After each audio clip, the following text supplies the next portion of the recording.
You budget $60,000 for a dream van, but most buyers are $25,000 in debt and miserable before their first night on the road. Here's why. I'm going to show you the 5 hidden costs that destroy camper van budgets, the one financing mistake that turns freedom into a second mortgage, and the exact number you need to write down before you even look at a Mercedes Sprinter or Ram ProMaster.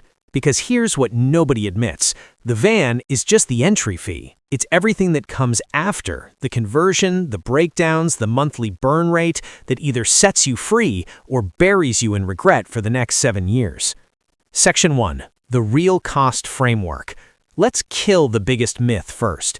You think the van is your biggest expense. It's not. The van purchase is only 60% of your actual first-year cost.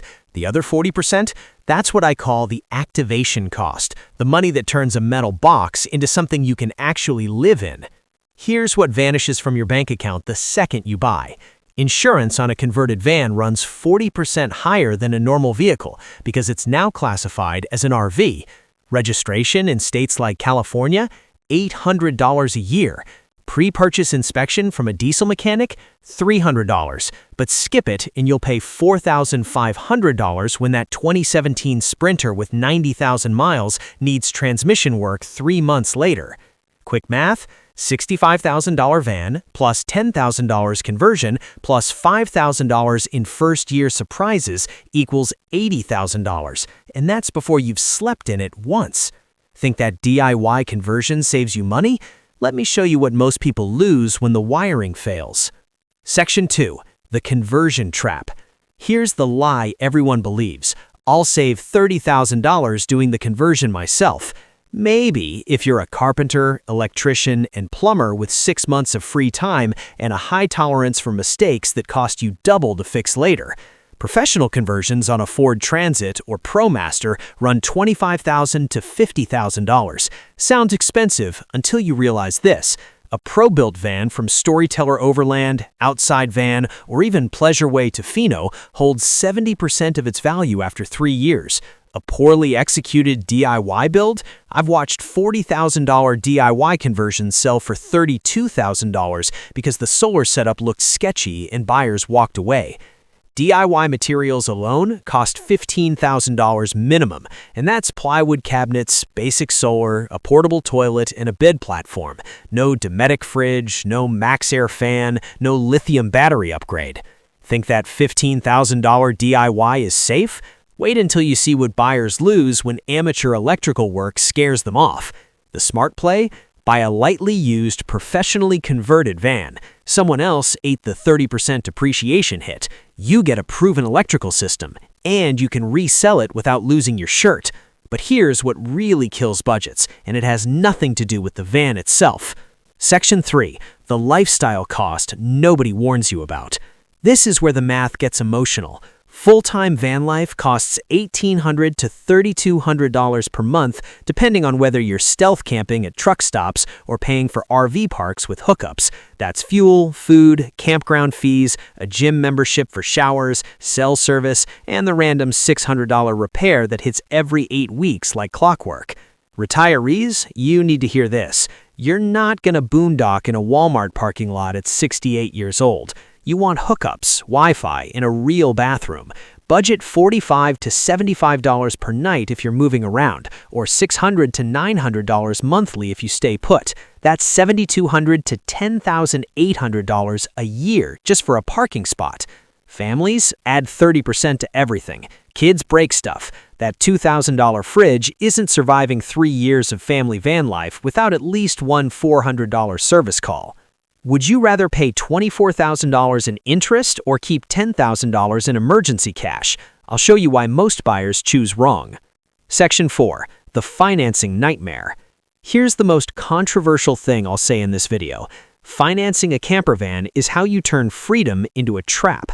Financing a $65,000 Sprinter at 7% interest over 7 years means you pay $89,000 total. That's $24,000 in pure interest, enough to fund an entire year of van life. Wasted. But the real nightmare is this. Most buyers finance the van, blow their savings on the conversion, and have zero emergency fund when the check engine light hits in rural Montana. Now they're stuck, broke, and one $3,500 repair away from selling the van at a loss. Here's what the smartest buyers do. They buy a cheaper, older van outright, a 2015 Transit with 70,000 miles for $28,000. Save $15,000 for a clean conversion. Keep $10,000 liquid for emergencies. Total, $53,000. No monthly payment, no stress. Compare that to the couple who financed a $75,000 Winnebago Solis, customized it for another $10,000, and now have a $1,200 monthly payment plus the same operating costs. They're working remotely just to afford the van. That's not freedom, that's a mortgage with wheels. So who should actually buy, and who's about to make a $60,000 mistake? Section 5. Who should buy and who should walk away? You should buy a camper van if you have at least $40,000 in total liquid funds, van, conversion, and emergency cushion included. You're using it 90+ days per year minimum, you've rented or borrowed one for at least 2 weeks and didn't hate it, you're okay being your own mechanic for minor repairs. You should not buy if you're financing more than 50% of the purchase price, you've never spent a week in a van, and you're imagining it's a tiny house on wheels. It's not. You think it'll hold value or appreciate. It won't. It's a depreciating asset. You have less than $5,000 set aside for year 1 repairs. On the fence? Rent for 6 months. Spend $2,000 a month testing different vans through Outdoorsy or RV Share. You'll learn what you need, what breaks, and whether you even like this life before dropping $60,000 on a hunch.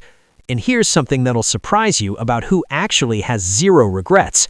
The people who regret their van purchase the least didn't buy the biggest van. They didn't buy the fanciest. They bought the smallest, cheapest van that met their actual needs.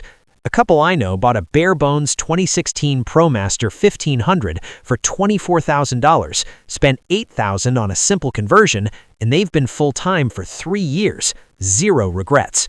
Meanwhile, I know a guy who bought a $95,000 Airstream Interstate 19, sold it 14 months later because the payments crushed him. Quick comparison, $32,000 simple van versus $95,000 luxury rig. Guess who's still living the dream? The van doesn't make the life, your budget does. Here's your action plan. Before you tour another van, before you watch another build video, sit down and write out 3 numbers. Your total available funds, cash plus what you're willing to finance, your realistic monthly operating cost, and your emergency cushion should be at least $8,000. If those numbers don't add up to financial peace, you're not ready. And that's fine. Save longer, buy smaller, or rent until the math works, because the worst thing you can do is buy a van you can't afford to keep. I've watched too many people sell their dream at a loss, bitter and broke because they budgeted for the Instagram fantasy instead of the real-life bills. Don't be that person. Now I want to know, are you team buy new and finance or buy used and pay cash? Comment now. Your take could literally save someone $20,000 before they sign.